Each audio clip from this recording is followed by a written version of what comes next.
जी, मंजूर वसान साहब कह रहे थे मेरी ख्वाहिश है कि डॉक्टर इशरत लिबाद वापस सिंध गवर्नर का ओहदा संभालें। उनको ख्वाब भी आया था, उन्होंने ये भी कहा था कि उनके ख्वाब कभी कभी सच भी हो जाते हैं।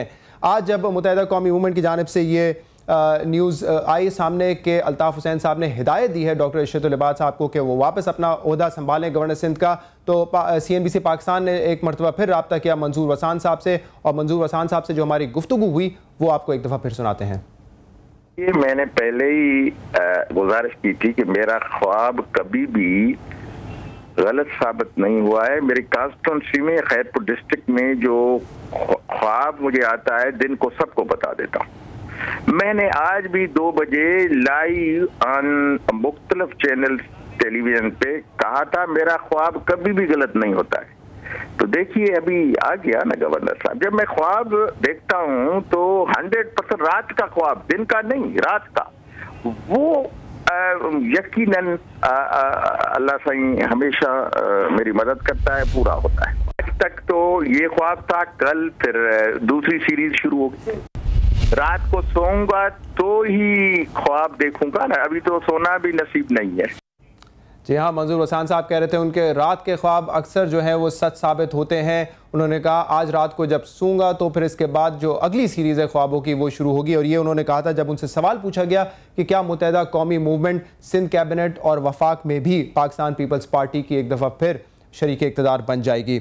नाज़रीन, प्रोग्राम को आगे बढ़ाते हैं और आपको एक दफ़ा फिर बताते चलें कि मुत्तहिदा कौमी मूवमेंट ने हुकूमत में वापसी का ऐलान नहीं किया। सिर्फ डॉक्टर इशरत लिबाद साहब जो हैं वो अपना ओहदा संभालेंगे सिंध गवर्नर का। अगर तो इससे अमन व अमान की सूरत हाल बेहतर हो जाती है और अमन कराची में कायम हो जाता है तो यकीनन लोग जो है इस फैसले को अप्रिशिएट करेंगे, खैर मकदम करेंगे। और अगर वो लोग जिन्होंने टारगेट किलिंग में 100 से ज़ायद लोगों को हलाक किया है इस दौरान, उनको भी पकड़ लिया जाता है, तब भी इस फैसले का खैर मकदम किया जाएगा। लेकिन अगर ऐसा नहीं होता है तो यकीनन मुत्तहिदा कौमी मूवमेंट से लोग सवाल ये पूछेंगे कि क्यों आपने अपना फैसला वापस लिया है। हमारे साथ प्रोग्राम में मौजूद हैं महरीन अनवर राजा साहिबा, पाकिस्तान पीपल्स पार्टी से आपका ताल्लुक है, आप मेंबर हैं नेशनल असेंबली की। बहुत बहुत शुक्रिया प्रोग्राम में आप तशरीफ़ लेकर आई। और हमें ज्वाइन कर रहे हैं टेलीफोन लाइन पर डॉक्टर सगीर साहब, आप मेंबर हैं प्रोविंशियल असेंबली के और आपका ताल्लुक है मुत्तहिदा कौमी मूवमेंट से।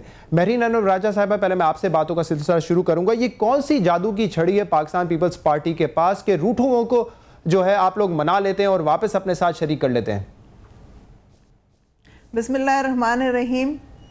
मैं समझती हूँ अब तो आप लोगों को समझ जाना चाहिए कि वाकई ये जो जादू की छड़ी है जनाब आसिफ अली जरदारी साहब के पास है, प्रेसिडेंट साहब हैं। और मैं समझती हूँ वो जब जादू की जप्फी डालते हैं और वो एक रिकन्सिलिएशन की जप्फी है, और वो जब डालते हैं तो समझ जाते हैं सारे कि मुल्की मफाद के लिए, मुल्क की बका के लिए, आइन की बका के लिए, जमहूरियत की बका के लिए जब वो ये सब कर रहे हैं तो आए मिल के उनका साथ दें।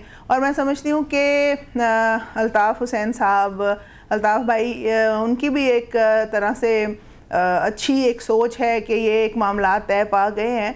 बात आज ये है कि हमने मुल्क को, आइन को, अपने ये जो कौम है इसको किस तरफ लेके जाना है। हमारे इश्यूज़ ये नहीं हैं, हमारे इश्यूज़ ये हैं कि हमने महंगाई को ख़त्म करना है, उसको कम करना है। ख़त्म कैसे करेंगे ये तो बैठ के सोचेंगे वाइज हेड्स। इसको कम करना है, हमने बिजली को लेके आना है, हमने गैस को लेके आना है।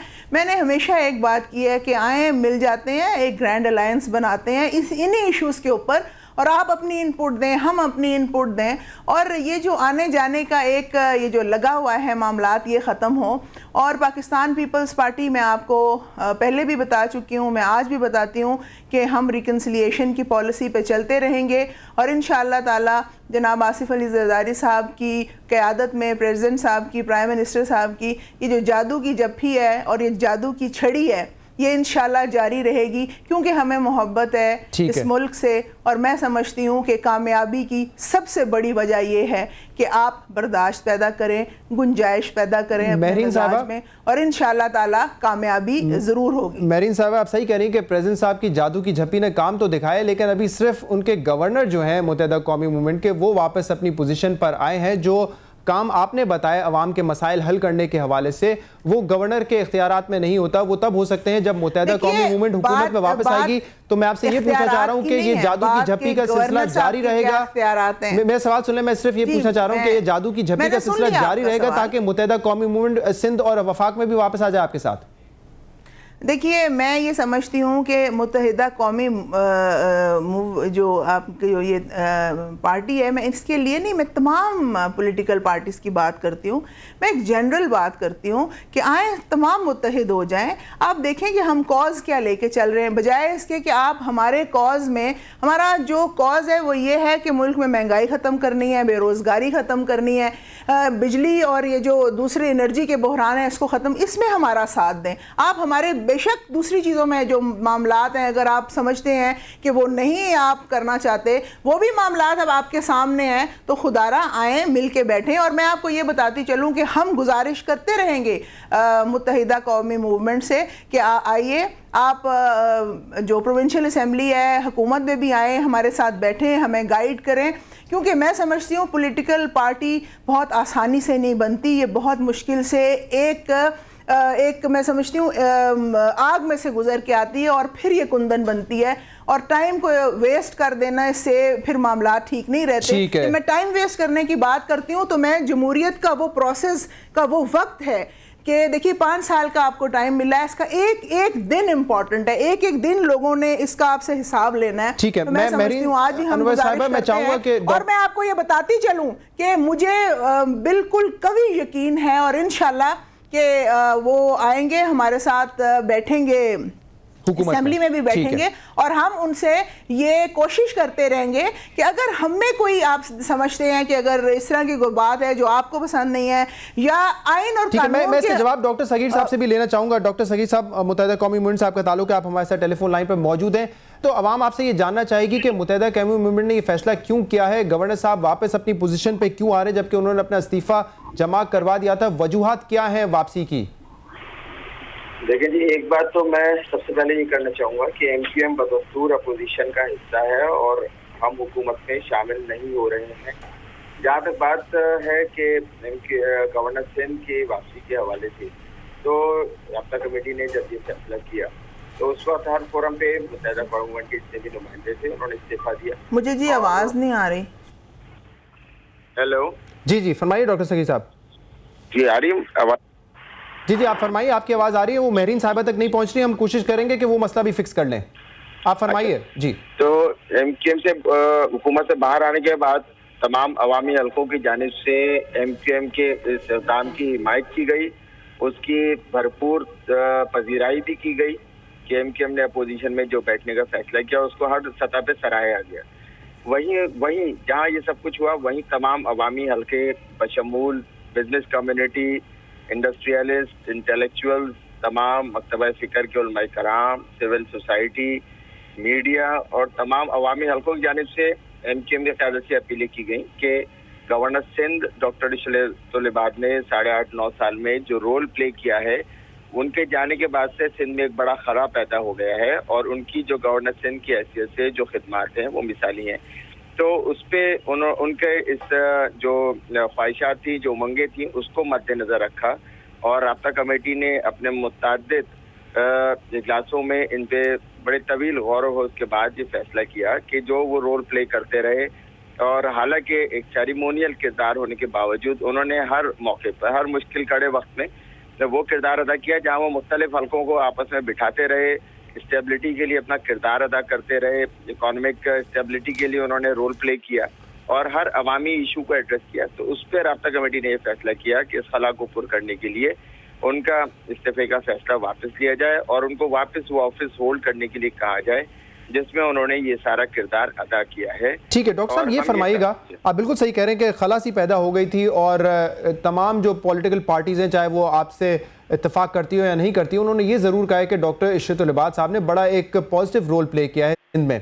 लेकिन ये बात तो दुरुस्त है और आप इस बात से इत्तेफाक करेंगे कि जो लॉ एंड ऑर्डर की सिचुएशन है वो पिछले साल बदतर थी, बहुत ज़्यादा टारगेट किलिंग हुई, इस साल भी टारगेट किलिंग हुई। तो ठीक है, उनका मिसाली किरदार रहा है, लेकिन इस टारगेट किलिंग पर और इस लॉ एंड ऑर्डर सिचुएशन पर हम उनकी मौजूदगी में भी काबू नहीं पा सके हैं। जी बिल्कुल, ये बात है कि 3-3.5 साल के दौरान जो लॉ एंड ऑर्डर के इश्यूज थे वो बुरे से बुरे होते चले गए हैं, इससे कोई शक नहीं है। और यकीनन उसमें जो किरदार उनका हो सकता था उसमें उन्होंने मुतादिद मीटिंग्स की, मुख्तलिफ कराची में जो जमातें हैं, सियासी जमातें हैं, उनको बिठाया, फिर इसी तरह से जब भी इश्यूज की जरूरत पड़ी जहाँ पे उलमाए कराम का रोल था उनको बिठाया है, जहाँ पर सियासी जमातों को बैठने का किरदार था वो अदा किया है, और उसमें उन्होंने अपना खातिर ख्वाह किरदार जरूर अदा किया कि उसमें कमी आ सके। बात यह है कि जो एग्जीक्यूशन होती है और जहाँ से चीज़ें इम्प्लीमेंट होती हैं वहाँ की भी जिम्मेदारी बनती है कि वो रोल उसी अंदाज में अदा करें जो रोल हमने पिछले जब साने कस्बा अलीगढ़ एक बार फिर दोहराया गया, कटी पहाड़ी पे जो वाकयात हुए और 4 से 5 दिन सूरत खराब हुई, लेकिन वन गो के अंदर जब रेंजर्स की इम्प्लीमेंटेशन की गई तो लॉ एंड ऑर्डर भी रेस्टोर होते हमने देखा है। तो वो किरदार जो गवर्नर सिंध अदा करते रहे वो यकीनन अपनी जगह जो उनसे एक्सपेक्टेशन थी वो उन्होंने अदा किया है, और उसके अंदर जो इम्प्लीमेंटेशन थी उसमें कहीं ना कहीं कुछ फ्लॉज जरूर रहे हैं, ये बात हकीकत है। ठीक है, क्योंकि आप वो खुद कह रहे हैं कि गवर्नर का रोल जो है वो सेरेमोनियल रोल होता है, तो वो एक लिमिटेड किरदार अदा कर सकते हैं। एग्जीक्यूटिव का काम है, जो सिंध के दूसरे वज़रा हैं जिनकी रिस्पॉन्सिबिलिटी है लॉ एंड ऑर्डर सिचुएशन को मेंटेन करना, उनका भी काम करना बड़ा ज़रूरी है। मुझे एक ब्रेक लेना है डॉक्टर सगीर साहब और महरीन साहिबा, इसके बाद हम जो है इसी गुफ्तगू आगे बढ़ाएंगे। और महरीन राजा साहिबा ने जो बात की है कि हुकूमत में वापस भी शामिल होगी मुत्तहिदा कौमी मूवमेंट जल्द, ये भी सवाल हम करेंगे डॉक्टर सगीर साहब आपसे। और इस ब्रेक के बाद सेनेटर मुशाहिदुल्लाह खान साहब, पाकिस्तान मुस्लिम लीग नून के रहनुमा, वो भी हमें प्रोग्राम में ज्वाइन करेंगे। हमारे साथ रहिएगा।